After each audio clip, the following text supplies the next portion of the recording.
ருசி பார்த்துருக்கிறீங்க?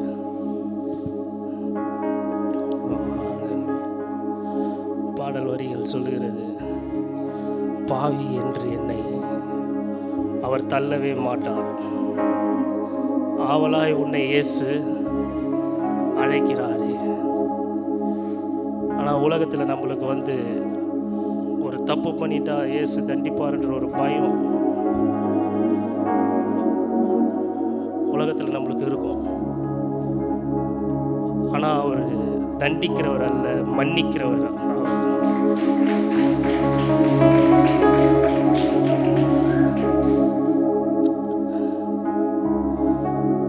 அப்படின்னு.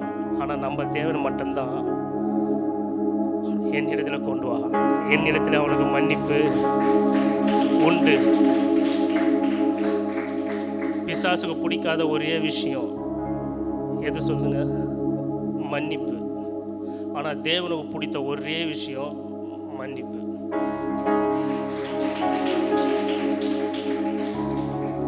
மன்னிக்கிறது அவ்வளோ பிடிக்கும். ஆனால் தான் அவருக்கு பேர் இரக்கத்தில் ஐஸ்வர்யம் உள்ள தேவன். ஒருத்தன் மன்னிக்கிறதுனால திருந்தி வாழ முடியும், ஆனால் தண்டிக்கிறதுனால ஒருத்தன் திருந்தி வாழ முடியாது. அது யாருக்கும் தெரியல, ஆனால் எங்கள் தேவனுக்கு முன்பே அது தெரிந்திருந்தது. ஒரு மன்னிப்பு ஒருத்தனுக்கு ஜீவனை தருது, எல்லாவற்றிலிருந்து திருந்தி வாழ வைக்க வருது. முதல்ல ஆதாம் தப்பு செய்கிறான், ஒரு பாவம் செய்கிறான். ஆனால் தேவன் சொல்லியும் செய்கிறான், அவன் மீறினான், எல்லாவற்றையும் மீறினான். ஒருவேளை தேவன் சொல்லாமல் செஞ்சிருந்தானா பரவாயில்ல. ஆனால் தேவன் க்ளீனாக சொல்கிறாரு, எல்லா பழத்தையும் சாப்பிடு, இந்த பழத்தை சாப்பிட்டேன்னா நீ சாகவே சாவாய், பாவம் உள்ளே பிரவேசிக்கணும்னு சொல்கிறாரு.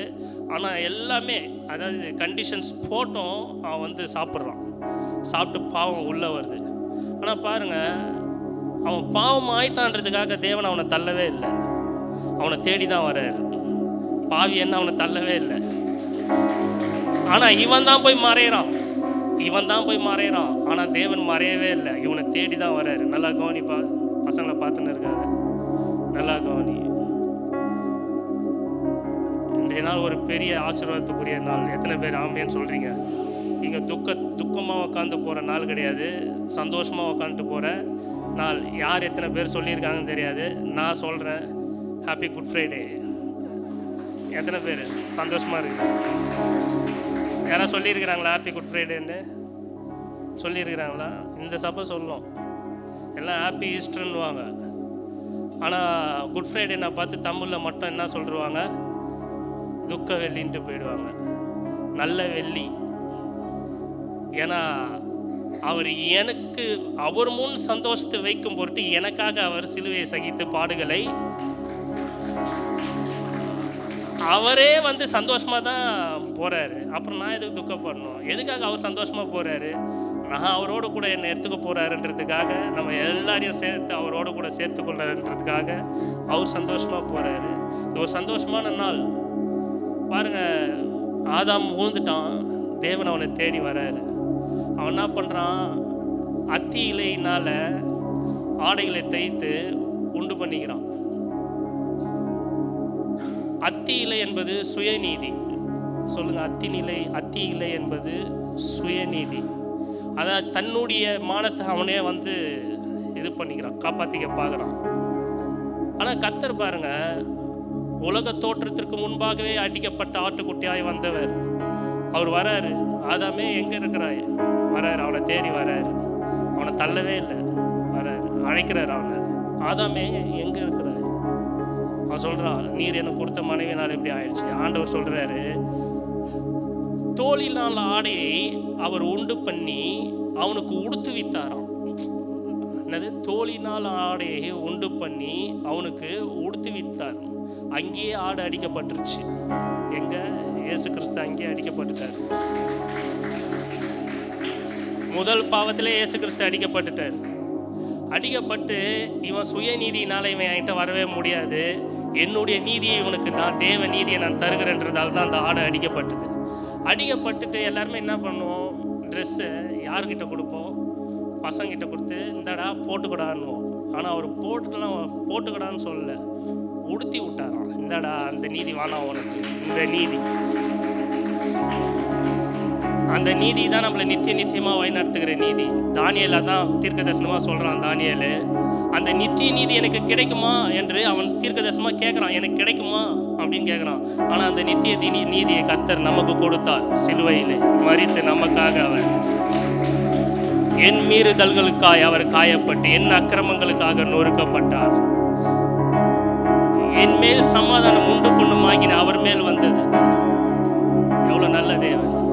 பாடும், இந்த வரியை பாடும். என் மீறுதல்களுக்காய் அவர் காயங்கள் பட்டார், என் அக்கிரமங்களுக்காய் அவர் நொறுக்கப்பட்டார். எல்லாம் சொல்லுங்க, எனக்காகவே அடிக்கப்பட்டார், என்னை உயர்த்த தன்னை தாழ்த்தினார்.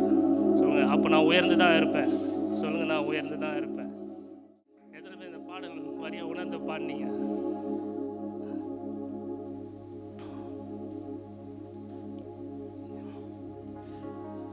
இந்த பிரதான ஆசாரியர் இருக்கிற இடத்துல ஒருவரும் உள்ள நுழைய முடியாது. நம்ம நுழையணும்னா வெளில இருந்து அப்படி எட்டி பார்த்துட்டு போயிடணும். இன்றைக்கும் ஒரு சில இடத்துல நடக்க தெரியுங்களா? வெளில இருந்து தான் நம்ம அப்படி தான் இருந்தோம். யூதர்களுக்கு முன்பாக புறஜாதியாருக்கு பேர் என்ன தெரியுங்களா? நாய் என்று அழைக்கப்படுவார்கள் அவர்கள். யார்? நாய் என்று. அது இதுவே பண்ண முடியாது. அவர்கள் பார்வையில் அப்படி தான். வேத பார்வையில் பரிசேயர்கள் எதிர்க்க நம்ம அப்படி தான் அவர்கள் பார்த்தாங்க. ஆனால் அவங்க நினச்சின்னு இருந்தாங்க, நாம் மட்டும்தான் பிரதான ஆசாரியர், நம்மளை உள்ள வரலாம் கொஞ்சம் கூட்டுன்னு போவாருன்னு. ஆனால் பிதா என்ன பண்ணார் தெரியுங்களா? அவங்கள சுத்தமாக இது பண்ணிட்டு இயேசுவை பிரதான ஆசாரியராக வைத்து நான் தைரியமாக உள்ளே வரும்படி நானே. ஆனால் தான் இந்த பாடல் சொல்லுது, கிருபாஸ் தண்டையிலே தைரியமாய் பிரவேசிக்க. தைரியமாக, என்னடா இது அப்படிலாம் இல்லை, தைரியமாக போகலாம். ஏன்னா அவருடைய ரத்தம் என் மேலே இருக்குது. எத்தனை பேர் சொல்கிறீங்க அவருடைய ரத்தம் உங்கள் மேலே இருக்குது? எபிரேயர் 2ஆம் அதிகாரம் எடுத்து வாசிப்போமா? 2ஆம் அதிகாரம் 7, 8, 7லிருந்து வாசிக்க கேட்போம். எல்லாரும் படிக்கலாம். சின்ன அதிகாரம் தான், எல்லாரும் படிக்கலாம். இந்த பிரதான ஆசாரியருக்குரிய அவர் என்னெல்லாம் பண்ணுறாரு என்பது இதில் ஒரு எபிரேயர் 2ஆம் அதிகாரம் 2ஆம் அதிகாரம் 7லிருந்து நானே எடுத்துக்கிட்டோமா? எத்தனை பேர் சந்தோஷமாக இருக்கிறீங்க? ஆமாம், சந்தோஷமாக இருங்க. குட் ஃப்ரைடேக்கு பேர் என்ன இருக்கீங்களா? மறுபடியும் சொல்லுங்கள், குட் ஃப்ரைடேக்கு பேர் என்னது? நல்ல வெள்ளி. யார் சொன்னா?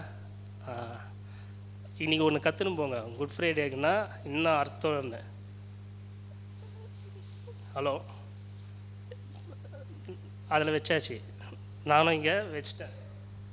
என்னம்மா சொன்னேன்? எபிரேயர்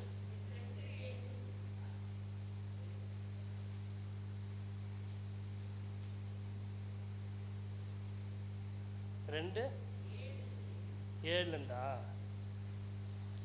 கொஞ்சம் விளக்குறாங்க.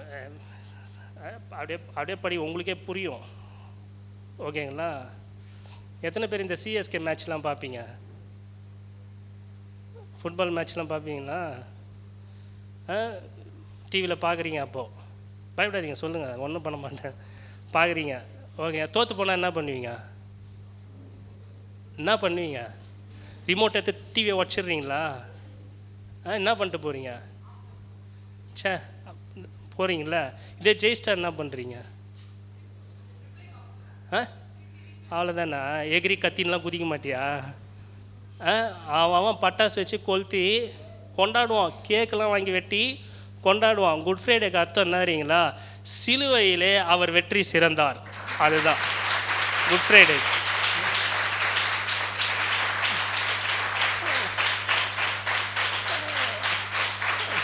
டைப் பண்ணி வச்சுருக்கிறேன், இமேஜ் டைப் பண்ணி வச்சுருக்கிறேன், குரூப்பில் போடுறேன். எல்லோரும் ஸ்டேட்டஸில் வைங்க. எல்லாம் குட் ஃப்ரைடேன்ன உடனே அப்படியே சிலுவையை தூக்கின்னு அப்படியே துக்கத்தை கொண்டாடிக்கின்னு வீட்டில் கஞ்சி ஊற்றிக்கின்னு. ஆமாம், அவங்களுக்குலாம் தெரியாது. வீட்டில் கஞ்சி ஊற்றிக்கின்னு எல்லோரும் வேறு மாதிரி ஸ்டேட்டஸ் வைப்பாங்க. குட் ஃப்ரைடே, இயேசு சிலுவையில் தூக்கின்னு போனாங்க, முள்கிரீடம் சூட்டப்பட்டது, உன் அக்கிரமங்கள், அப்படியே எல்லாம் அப்படி வைப்பாங்க. நீங்கள் டிஃப்ரெண்ட்டாக வைங்க, சிலுவையில் வெற்றி சிறந்தார்.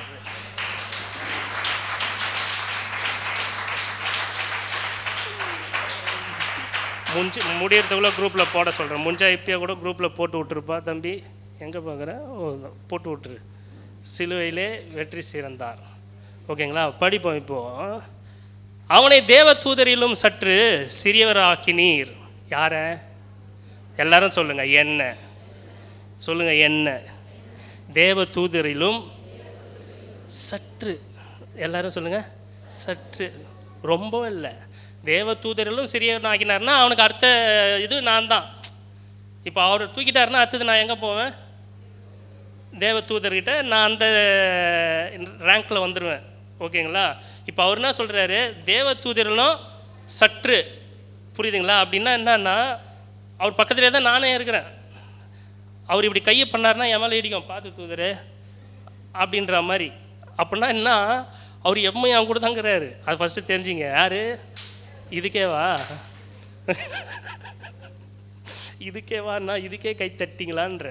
புரியுதுங்களா? எப்போதும் தேவ தூதர் உங்கள் கூட தான் இருக்கிறாங்க. பயப்படாதீங்க.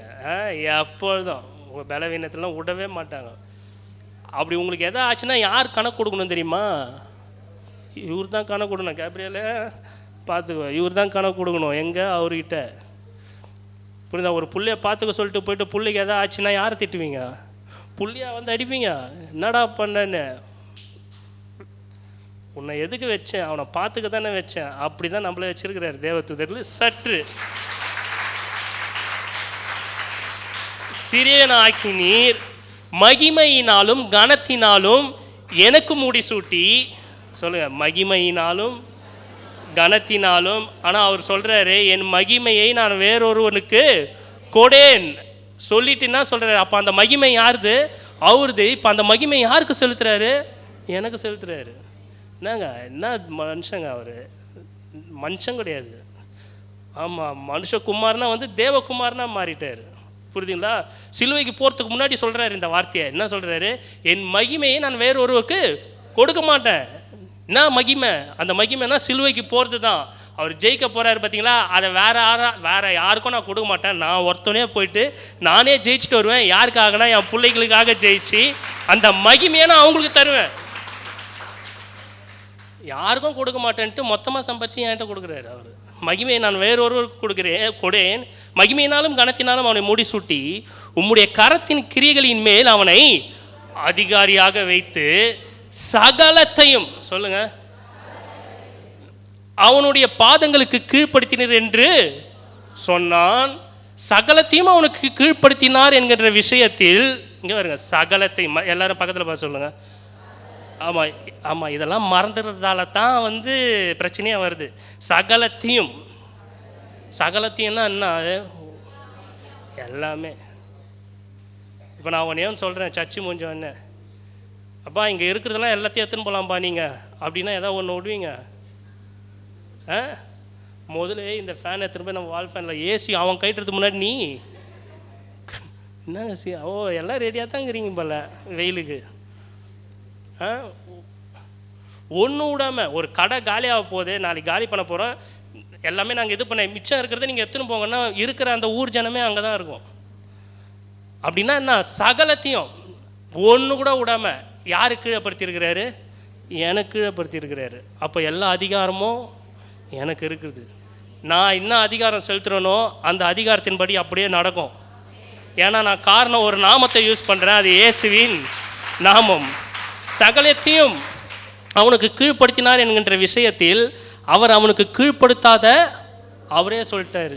இங்கே பாருங்க, கீழ்ப்படுத்தாத பொருள் ஒன்றுமே இல்லைன்னா இந்த பின்னை கூட தூக்கின்னு போக சொல்கிறாரு.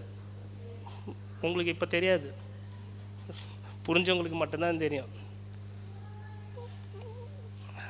பொருள் ஒன்றும் இல்லை, ஒன்று கூட விடாதான்றாரு. எல்லாமே உனக்கு கீழே தான். சொல்லுங்கள், எல்லாமே எனக்கு கீழே. மறுபடியும் உங்களை பார்த்து சொல்லுங்கள், ஆத்துமாவே எல்லாமே உனக்கு கீழே தேவன் வச்சிருக்கிறாரு. சகலத்தையும்னா அதில் கீழ்ப்படுத்தாத பொருள் ஒன்றுமே இல்லை. உங்கள் வியாதிக்கு நீங்கள் கீழ்ப்படுத்தலாம், உங்கள் வியாதிக்கு நீங்கள் பேசலாம். அவருடைய தழும்புகளால் குணமாக இருக்கிறேன் என்று அவர் சொல்லி இருக்கிறாரே, அதை நான் இப்போ கீழ்ப்படுத்துகிறேன். அந்த அதிகாரத்தை நான் கீழ்ப்படுத்துகிறேன்.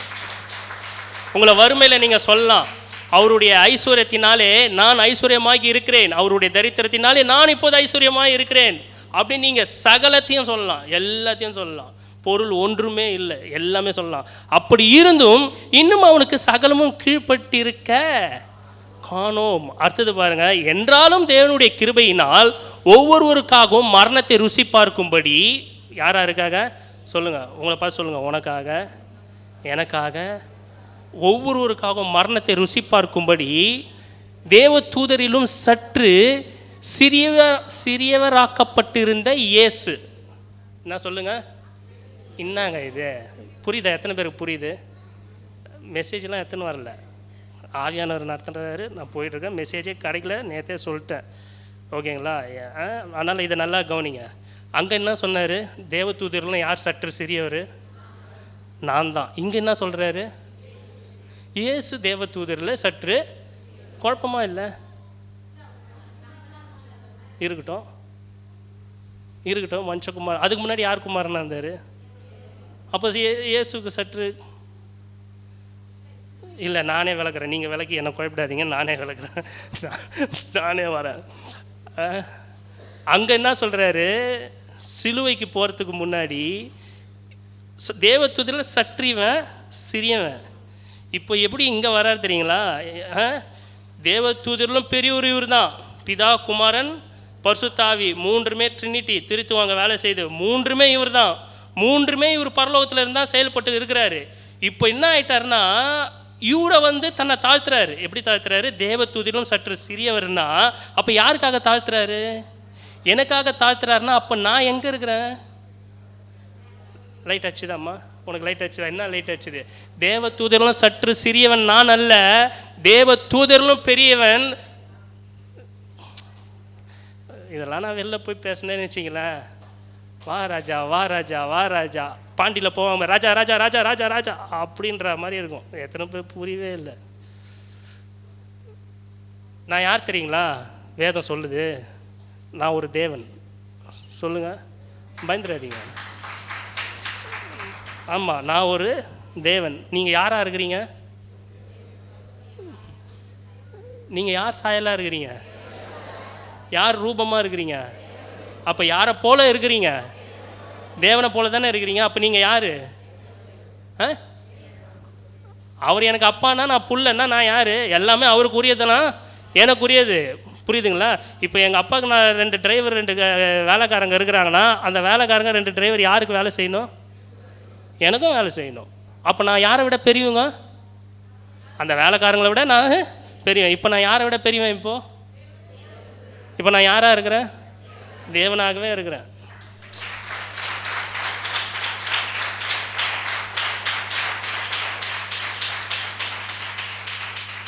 இப்போ நான் சொல்கிறேன், அதுதான் முன்னாடி சொன்னேன், இப்பயே கை தட்டிங்களான்னு. தேவ தூதர் தான் எனக்கு உதவி செய்யணும்னு இல்லை, நான் அவனுக்கு உதவி செய்யலாம். இதை தப்பான மீனில் போனீங்கன்னா அடி வாங்குவீங்க. இதை எப்படி நீங்கள் வரணும்னா, நான் அடிப்பேன்னு இல்லை, அடி வாங்குவீங்கன்னு உங்களுக்கு ஆட்டோமேட்டிக்காக அடி வரும். ஓ அப்படின்னு போனீங்கன்னா முடிஞ்சு போச்சு. இது எப்படி வரணும்னா, தூதரை கொண்டு எனக்கு ஹெல்ப் பண்ணணும் தேவன் என்னை வைக்கல, எனக்கே செய்யும்படியான அதிகாரத்தை எனக்குள்ள அவர் வச்சிருக்கிறாரு.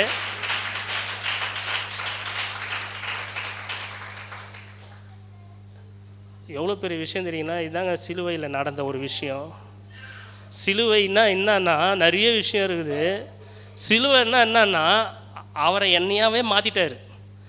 அவர் அவராக தான் இருந்தார், புரியுதுங்களா? இப்போ அவரை போலவே என்ன மாற்றிட்டார். பாருங்க, அடுத்த வார்த்தை சொல்லுது, தேவதூதரும் சற்று சிறியவாக்கப்பட்டிருந்த இயேசு மரணத்தை நிமித்தம் மகிமையினாலும் கனத்தினாலும் முடிசூட்டப்பட்டதை காண்கிறோம். ஏனென்றால் தமக்காகவும் தம்மாலேயும் சகலத்தையும் உண்டாக்கினவர் அநேகம் பிள்ளைகளை மகிமையிலே கொண்டு வந்து சேர்க்கையில் அவருடைய ரட்சிப்பின் அதிபதியை, புரியுதுங்களா, உபத்திரவத்தினாலே பூர்ணப்படுத்துகிறது அவருக்கு ஏற்றதா. யாருடைய அதிபதியே? ரட்சிப்பின் அதிபதி யாரு?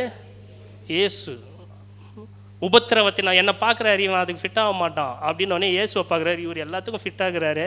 சரி, அப்போ இவரை உபத்திரத்தில் பூர்ணப்படுத்தணும், அவரை பூர்ணப்படுத்தி ஏற்றதா இருக்கிறது. எப்படி எனில் பரிசுத்தம் செய்கிறவன் பரிசுத்தம் படுகிற யாவரும் ஒருவரால் உண்டாயிருக்கிறார்கள், இது நிமித்தம் அவர்களை சகோதரர் என்று சொல்ல அவர் வெட்கப்படாமல். யாரு? என் புள்ளன்னு சொல்ல உனக்கு வெக்கமாக இருக்கு, எனக்கு வெக்கமாக இருக்குதுன்னு சொல்கிறீங்க பார்த்தீங்களா? அவர் நேரமாக சொல்கிறாரு, என் சகோதரன் சொல்லவே நான் வெட்கப்படவே மாட்டேன்.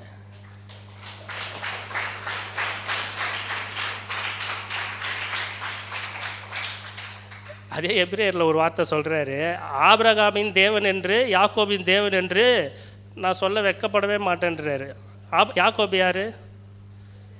மறுபடியும் சொல்லுங்கள், யாக்கோபு யார்? ஆபிரகாம் யார்? அவனும் அப்படி தான், அவனை எத்தனை சொல்லாமல் அவன் வேறு இதெல்லாம் சொல்லலாம்.